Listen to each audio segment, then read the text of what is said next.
तो कक्षा 12वीं के लिए गणित विषय में आज हमारा टॉपिक है मैट्रिक्स का योग, आव्यूहों का योग। सबसे महत्वपूर्ण बात यह है कि योग के जो नियम हैं वो बाद में, इसके पहले हम ये समझ लेते हैं कि किन आव्यूहों के बीच योग हो सकता है। ठीक है, मेन चीज़ है किन आव्यूहों के बीच योग हो सकता है। तो यदि दो या दो से अधिक आव्यूह समविन्यासी हैं, समविन्यासी का मतलब जिनकी कोटियां समान हैं। यदि कोटियों में असमानता है तो वो समविन्यासी नहीं कहलाएंगे, और जब समविन्यासी नहीं होंगे तो उनका योग संभव नहीं है। जैसे हम लिखें, मान लीजिए हमने लिखा कि a बराबर 1 2 3 4 5 6 7 8 9 ये लिखा हमने, और b बराबर लिख दिया हमने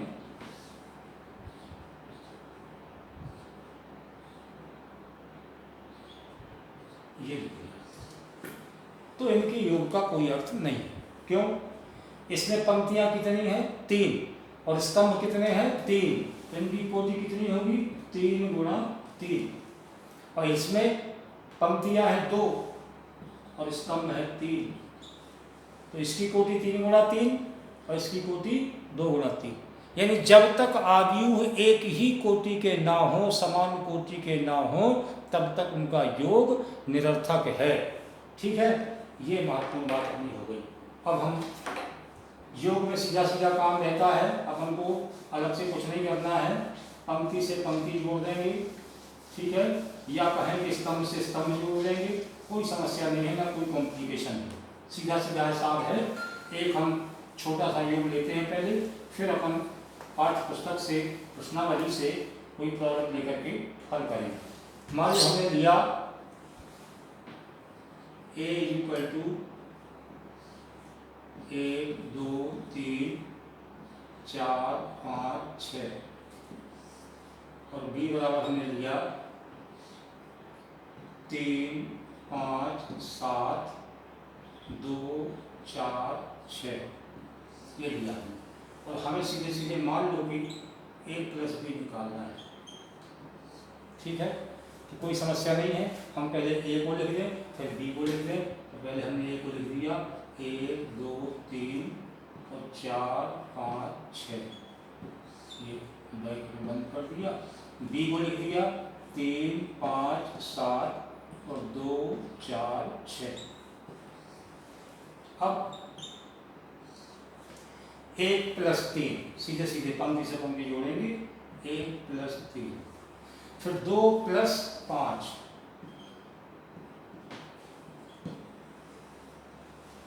जिस अवयव को हमने लिया a में उसी अवयव के साथ जोड़ेंगे। इधर दूसरा अवयव लिया तो दूसरा अवयव लिया, यहाँ तीसरा अवयव है हमारा 3 प्लस 7।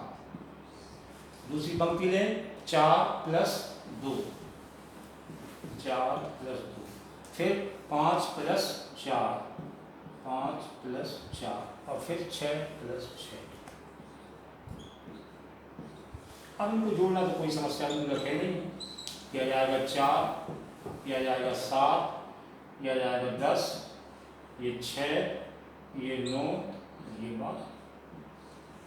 तो योग करने की प्रक्रिया जैसे अपन जानते हैं कि योग करना है, लेकिन ध्यान रहे चिन्ह सहित योग होता है।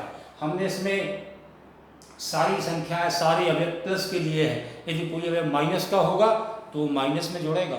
मान लो यहाँ -5 होता तो फिर यहाँ क्या आता 2 - 5 जुड़ता, लेकिन चिन्ह सहित। तो हमें सीधे सीधे पंक्ति से अवयव जोड़ना है। ठीक है, या यूं का है कि स्तंभ से जोड़ना है, बात एक ही है, उसमें कोई समस्या नहीं है। गुणन में प्रॉब्लम होती है, प्रॉब्लम कुछ नहीं है, प्रॉब्लम ये है कि पंक्ति के साथ स्तंभ का गुणा होता है, लेकिन अब उसमें यह है कि उतने ही पंक्ति उतने ही स्तंभ, सारी चीज़ें क्लियर कट होना चाहिए, तब फिर वो आराम से गुणन हो जाता है। कुल मिला करके योग सीधा। अब इसमें जो आपके नियम है क्रम विनिमय नियम, योज प्रतिलोम नियम, ठीक है, साहचर्य नियम, तत्समक नियम, है ना, ये सारे नियम योग के जो अपन ने कक्षा 11 में पढ़े थे वही नियम है सब, जो अपने आपके वेक्टर कैलकुलस में पढ़े थे वो सारे नियम इसमें लागू होंगे योग के, कोई नया नियम इसमें नहीं है। योज प्रतिलोम की बात करें तो a plus B is equal to B plus A. साहचर्य नियम की बात करें तो a plus B plus C बराबर a plus B plus C, तो ये कोई समस्या मूलक नहीं है। योज प्रतिलोम की बात आती है तो a plus minus A plus A, तो इस तरीके से अब ये नियम रखने की आवश्यकता नहीं है, समझ में आती है हमें। यदि लगे कि आवश्यकता है तो फिर कमेंट बॉक्स में लिखोगे तो हम फिर उसको नियम भी उसकी बता देंगे, ठीक है। चाहे तो थोड़ा थोड़ा बता सकते हैं, कोई समस्या नहीं है, क्योंकि उसमें अपन समय न लगाए, सीधे सीधे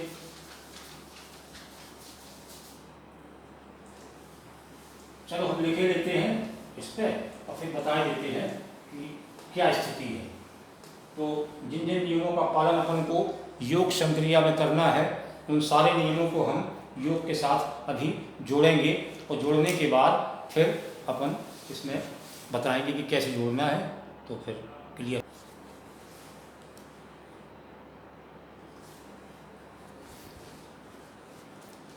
अब देखिए भाई, हमने अभी 3-4 नियम लिख लिए है पहले से ताकि समय कम लगे और काम हो जाए।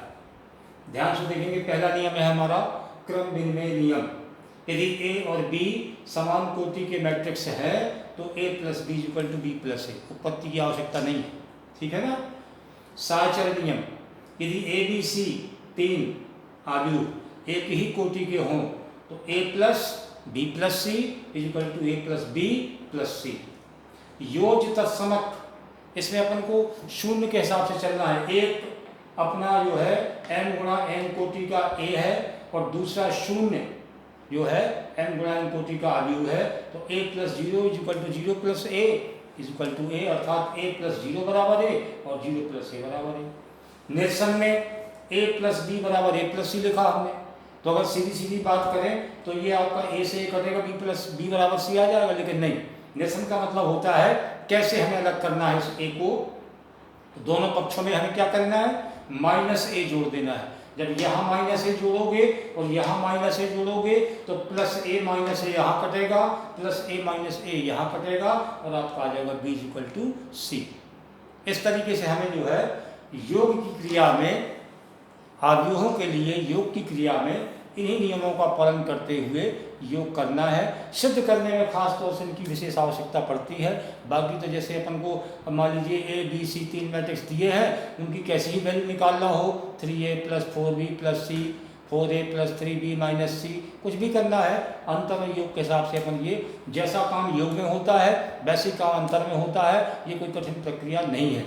लेकिन ध्यान ये रखें कि जब तक कोटि समान नहीं होंगी तब तक आप योग अंतर नहीं करेंगे, अर्थात वो निरर्थक होगा। मुख्य रूप से ये ध्यान देना है, ठीक है। अब हम इसके आगे थोड़ा एक आध सवाल की प्रॉब्लम लेते हैं जिसमें 2-3 प्रकार की चीज़ें एक साथ शामिल हो जाए तो वो बात समझ में आने लगेगी। इस तरीके से हम देखते हैं।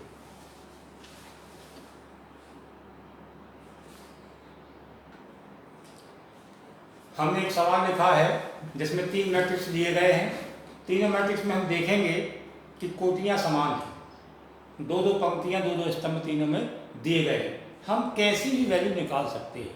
हमने तो एक एग्जाम्पल ले लिया है, उदाहरण के लिए हमने एक लिख लिया है ताकि बात समझ में एक बार आ जाए। इसमें लिखा a plus B plus C, तो बस a plus B plus C is equal to, a का मान ये लिखा है, b का मान ये लिखा है और c का मान ये लिखा है, तो तीनों को हम लिख देंगे पहले, ठीक है। ऐसा लिखने में फायदा ये होता है कि गलती नहीं हो पाती। 2 माइनस 1 4 2 प्लस b की वैल्यू लिखें 4 3 माइनस 2 1, c की वैल्यू लिखें प्लस करके -2 -3 -1 -2। एक बार लिख लिया, इसके बाद सीधे योग करना है।